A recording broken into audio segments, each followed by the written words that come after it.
স্ক্রিনে যে মানুষটিকে দেখতে পান তাকে আমি ঠকিয়েছি অসংখ্যবার।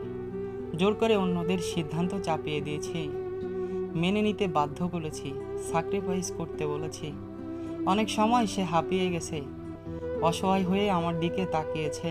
আমি বুঝিনি তার কথা, একবারও ভাবিনি, মেনেও নেয়নি। জগতের সমস্ত দুঃখ কষ্ট যেন সেই সইতে পারি, আমি এটাই ভেবে এসেছি বারবার। স্ক্রিনে ভেসে ওঠা প্রতিচ্ছবির সাথে আমি অনেক অন্যায় করেছি। দিনের পর দিন অন্যদের জন্য তাকে ক্লান্ত করে তুলেছি আমি। তাকে বিশ্রামও দেয়নি, যত্নও নেয়নি। তার শখ, তার স্বপ্ন, চাওয়া পাওয়া সব কিছু ধূলিসাৎ করে দিয়েছি আমি। অন্যদের সুখের জন্য তার সুখগুলোকে উড়িয়ে দিয়েছি। খুব ভয় হয় এখন, উপরে তো সব কিছুর জবাবদিহিতা করতে হবে।